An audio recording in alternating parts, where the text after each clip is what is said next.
Com que prazer eu recebo uma pessoa que eu tenho profunda admiração e, se me permite, doutor Marcelo, procurador federal, Marcelo Gorski Borges, e chamá-lo de amigo, né? Que satisfação pela sua história, né? Pelo seu trabalho na defesa da coisa certa. Tudo bem? Bom dia, procurador. Bom dia, Cantini. Bom dia, ouvintes. Está permitido, amigo, e a admiração é recíproca também. Eu agradeço aí o espaço aí e sempre o apoio que você também sempre me concede em todas as iniciativas nossas aí. Sempre em benefício da população e do direito. Isso que é importante, viu, doutor? Muito Sim, importante. exatamente. Você tem uma história linda aqui em Cascavel, né? Eu acredito que sim, Cantini. Obrigado pelo elogio, mas acredito que sim, a gente se esforça aí para representar bem a nossa cidade. Você nasceu aqui? Eu nasci em Curitiba, mas com 6 meses de idade já estava por aqui. Aí me criei aqui, me formei aqui em Toledo, ainda não tinha o curso de Direito aqui em Cascavel, né? Quando eu já tinha 1 ano de faculdade, aí abriu a primeira faculdade aqui em Cascavel. Mas aí eu não podia perder tempo, precisava correr atrás, né? Do prejuízo. E aí continuei estudando em Toledo, me formei em Toledo e estamos aí. Perfeito, né? Chega um cargo tão importante e por questão de detalhes políticos não virou o nosso grande desembargador da 4ª região, não é isso, doutor? Exato, Cantini. Eu acho que eu não me recordo de nenhum que tenha me precedido, que tenha se candidatado, e eu acho que a gente perdeu uma baita oportunidade de colocar primeiro um paranaense, né, de segundo um cascavelense, né, num cargo, e eu me dispus a fazer essa correria, né, de tentar ser desembargador, justamente porque a nossa intenção é essa, de continuar a gente interagindo com toda a sociedade, né? Se eleito tivesse sido, não ia ser picado pela mosca azul, né? Continuaria, né, nessa nossa amizade com todos vocês, a dedicação. E aí, a minha ideia, quando eu me candidatei, era justamente levar para o Poder Judiciário essa possibilidade que existe de resolver de maneira conciliada muitos e muitos complexos conflitos que envolvem, e a Justiça Federal ela é naturalmente destinada a lidar com a burocracia federal.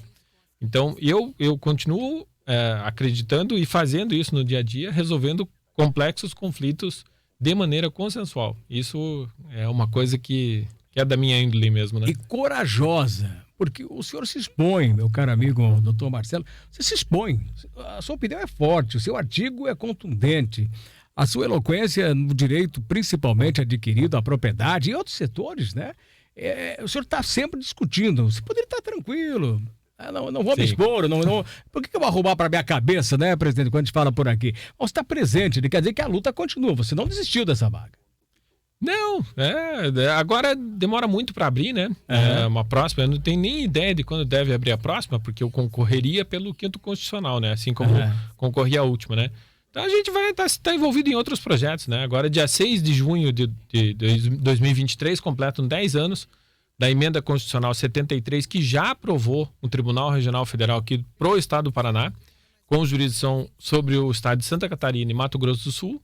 Essa situação ela foi suspensa alguns dias depois, em julho de 2003 ainda, pelo Supremo Tribunal Federal, e nós, paranaenses, não temos o nosso Tribunal Regional Federal aqui instalado. Então a gente se envolve em outras batalhas e a vida vai nos levando, né? Então, vamos, o futuro a Deus pertence, né, Cantini? Perfeito. Mas o presente é nosso. Claro. E a gente corre atrás e vamos trabalhar no presente, né?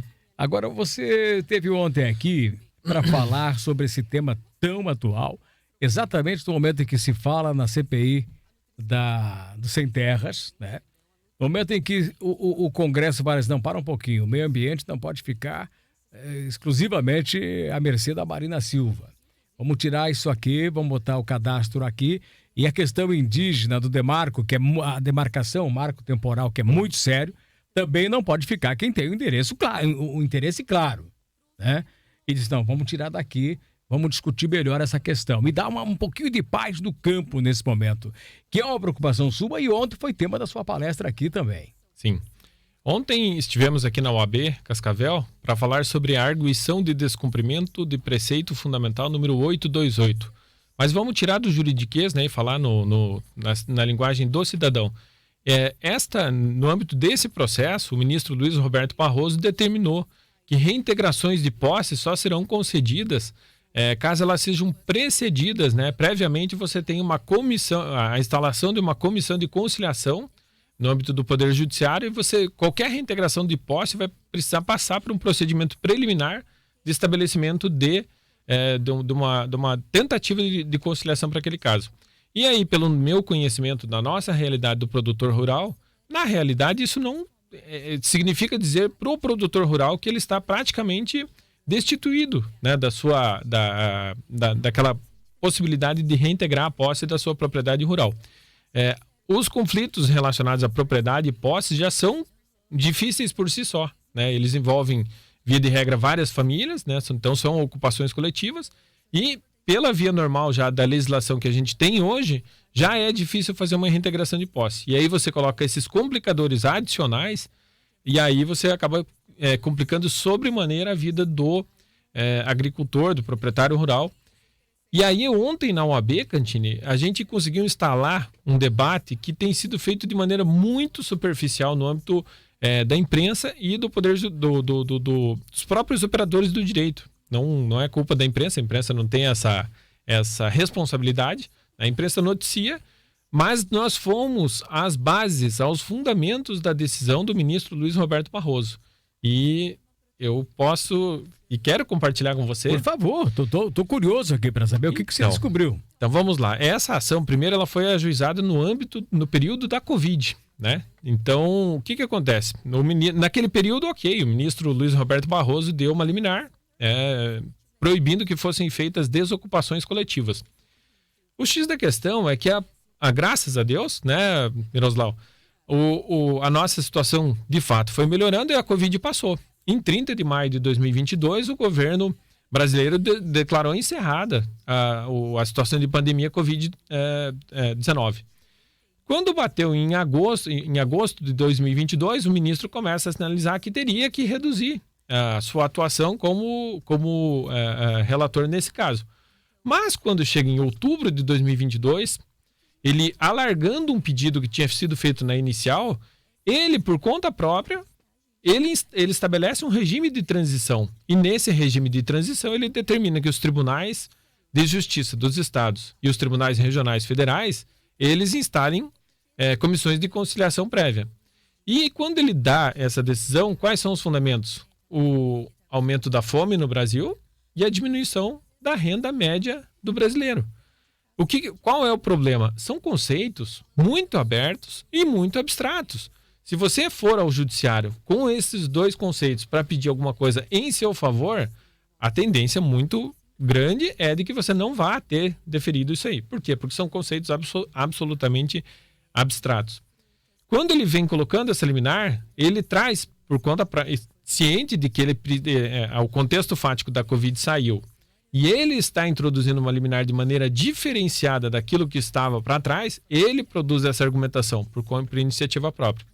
Então a gente vai construindo um argumento jurídico e por esse motivo a gente pode até classificar esta situação como um exemplo de ativismo judiciário. O que é ativismo? Quando um magistrado ele substitui um ordenamento jurídico, seja constitucional, seja legal, por um posicionamento que é o seu, né?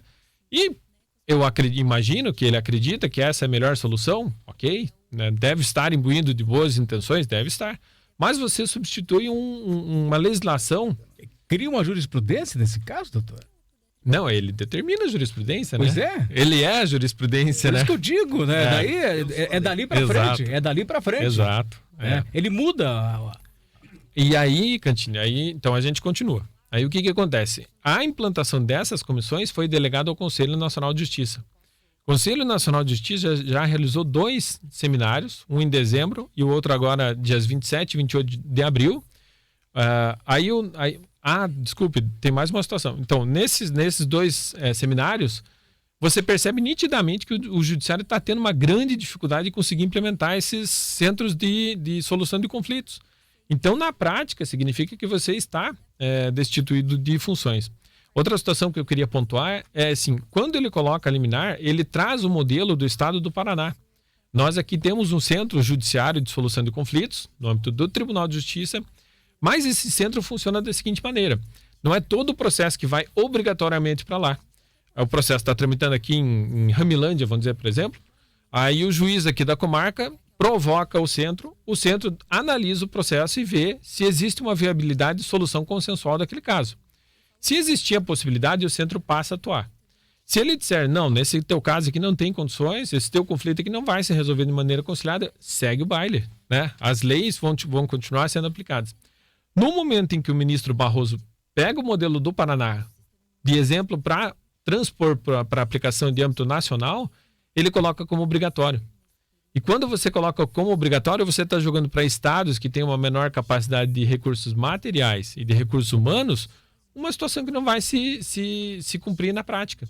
Então, você coloca, ó, eu te dou a reintegração de posse se você passar por esse procedimento e o procedimento não existe, significa que, por meios transversos, você está diminuindo a proteção da propriedade da pessoa. Isso vai combinar no quê, doutor? Por exemplo, conflito agrário, fundiário, vai continuar, o produtor entrou eu tiro, o fazendeiro reúne as caminhonetes e vão para cima, vão pegar a reta escavadeira, vão desmanchar esse barraco.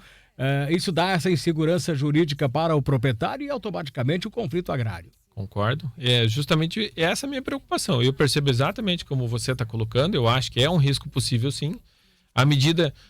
nós percebemos já, né, e o timing nosso do estabelecimento desse diálogo foi excelente, né? Essa semana houve a instalação da CPI do MST, mas eu vou dizer para você que o artigo que fundamenta toda essa nossa fala eu venho escrevendo desde outubro, né? Está pendente de publicação aí numa revista quadrimestral, então a gente já vem com esse olhar. Se me permitir, eu gostaria de encaminhar a CPI.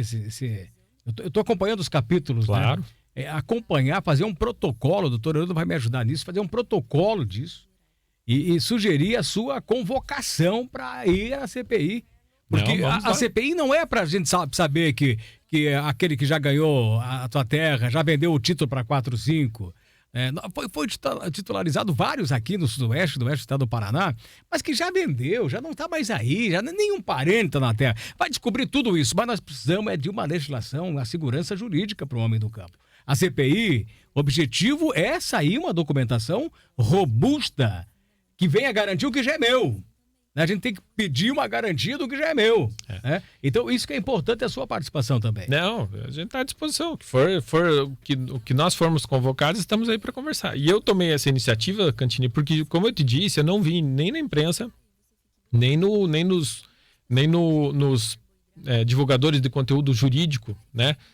Uma abordagem demonstrando essa situação que eu rapidamente coloquei para vocês. Né? Então, assim, esses fundamentos jurídicos que foram construídos por iniciativa própria, aumento da fome e diminuição da renda da classe média, eu discordo, assim, são conceitos absolutamente abstratos para você impor um regime jurídico. Uma moedinha de troca. Absurdo isso tudo, gente. Então, doutor, olha, parabéns. Eu fico muito feliz porque eu acho que não é só você vir aqui falar e você dizer, não, para um pouquinho. Se é que ainda se pode confiar na segurança jurídica, está aqui a lei. Segurança jurídica, Cantini, olha o risco que a gente corre. Você imagina se o sistema bancário percebe que hoje o âmbito de proteção da propriedade rural ele está diminuído, automaticamente vai subir o custo da produção rural. O crédito rural vai subir de imediato. Então é uma questão de tempo para que isso aconteça.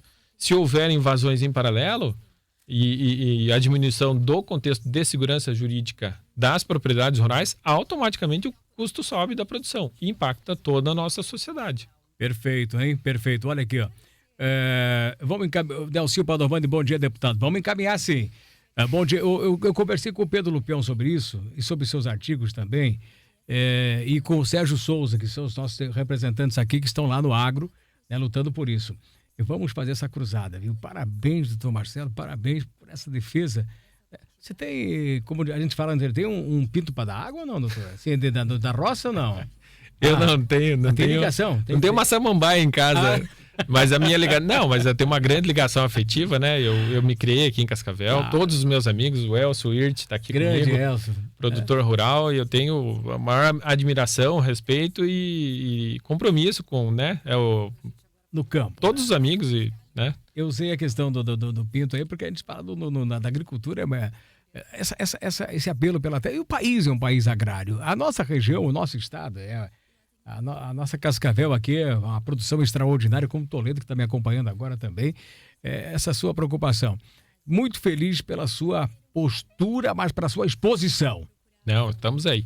Ontem a apresentação tem algumas cenas que são parecidas com a novela, mas eu quero dizer que, do meu ponto de vista, o produtor rural não é o vilão da história. Aqui o produtor rural é o mocinho, é o produtor de bons valores, né? A gente está vendo numa novela agora, automaticamente coloca lá que o produtor rural na região dele a água não existe, é ruim e inadequada. Isso não é uma verdade. Ainda que seja por necessidade, o produtor rural cuida dos seus recursos naturais, né? Porque ele, se ficar sem água, ele não vai ter produtividade na sua área. Então... Mas, doutor, o que vai esperar de uma nação que fica quieta com a grande mídia, que não fala nada quando o presidente chama o produtor de fascista? O que é uma novela? É uma ficção, né, de um conto, de um enredo que alguém escreve diante da palavra de um presidente da República eleito pelo povo, chamando o produtor rural de fascista.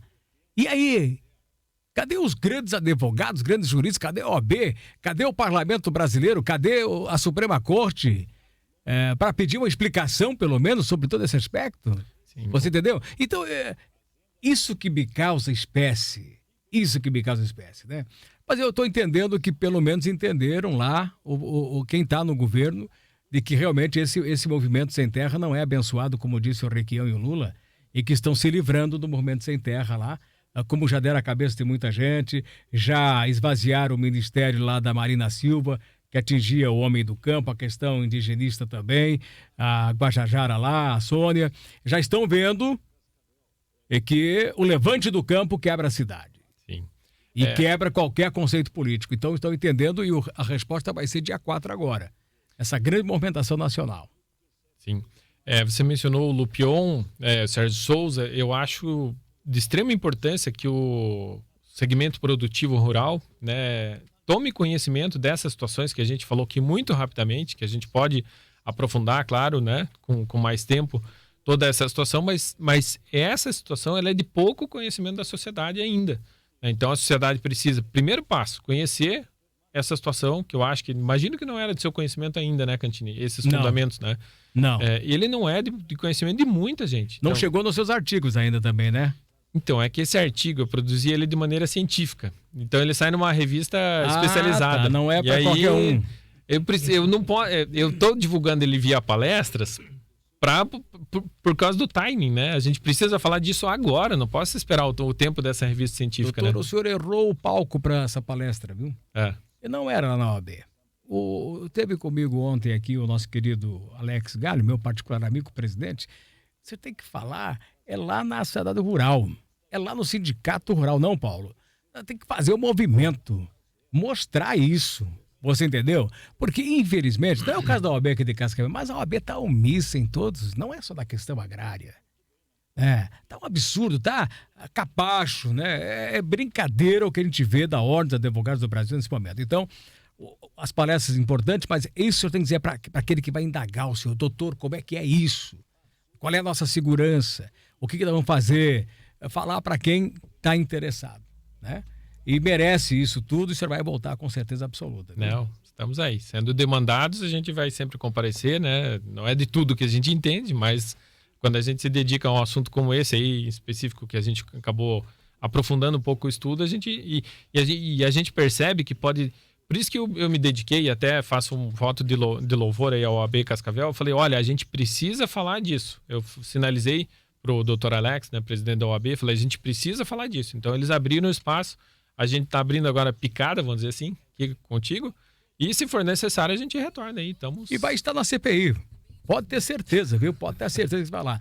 Herodo, uma pergunta, por gentileza? Quando foi a decisão do Barroso, nós tratamos superficialmente aqui desse assunto, Cantini, porque, doutor, essa decisão a gente falou só dos imóveis agrários, né? Mas ele também pode alcançar os imóveis urbanos, né? Sim. A questão de despejo dos imóveis urbanos. Na verdade, o pedido inicial é relacionado a imóveis urbanos. Exato. Quando você transpõe a decisão, ele vai para a generalidade. Então, que é outra crítica, que é um pouco mais técnica, que eu coloco, que existe uma violação do princípio da simetria. Quando você tem um pedido inicial no processo, ele delimita aquilo que um juiz vai poder fazer naquele processo como um todo. Então vamos levar esse debate para aqui a presença do presidente eleito da SIC, o Ciro Canabarro, né, Cantini? A sociedade rural vai ficar pequena, vamos levar para o grande auditório da SIC, porque é tanto imóvel da parte do agronegócio como da cidade também. Muito importante a observação, olha só, né? Sim. Onde é que está a segurança? Doutor Miro, por gentileza, também um registro aqui com o doutor Marcelo. Primeiro, a alegria de rever o amigo há anos, né, que Sim. a gente não tem conversado. Já trabalhamos juntos já, Trabalhamos né? juntos, Já. né? Foi um grande prazer meu, boas lembranças, né? E uma pena que não chegou a desembargador, mas isso é temporário. Daqui a pouquinho nós resolvemos, será instalado aqui no Paraná o nosso setor também representativo. E parabéns pelo seu trabalho, né? Nós estamos numa instabilidade muito forte, muito perigosa. E há necessidade de que pessoas responsáveis e representantes que possam trabalhar isso chamem a atenção de outros que possam ajudar.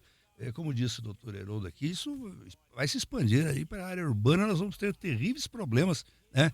Primeiro com a área rural, que vai faltar comida, isso é muito claro, né? É o primeiro resultado, e segundo, na área urbana vai dar guerra, gente. Por favor, vamos tomar cuidado. Não, exatamente. É um risco grande. A gente... Maior do que o agrário quase, né? A questão urbana, que se o Boulos começar a movimentar as invasões aí também, né? Exatamente. Não, no âmbito desse processo, Sim. todos os estados e a União se manifestaram para não ser deferida uma liminar mesmo lá no início, porque justamente a segurança jurídica seria comprometida. Perfeito. E justamente porque nós temos leis já, um regramento todo existente que garante a propriedade e os meios para você resguardar ela, dando respaldo ao direito de posse também, né? Perfeito. Essa entrevista, por gentileza, produção, eu quero o link já para encaminhar a CPI, para encaminhar os nossos deputados da bancada do agronegócio, a bancada ruralista, a bancada agropecuária também lá no Congresso Nacional. Obrigado, doutor Marcelo. Eu que agradeço, uma honra, um prazer estar aqui com vocês, meu amigo Cantini, obrigado. Prazer e sempre imenso. que precisarem, estamos aí, né? Obrigadão. Obrigado a você, obrigado de coração.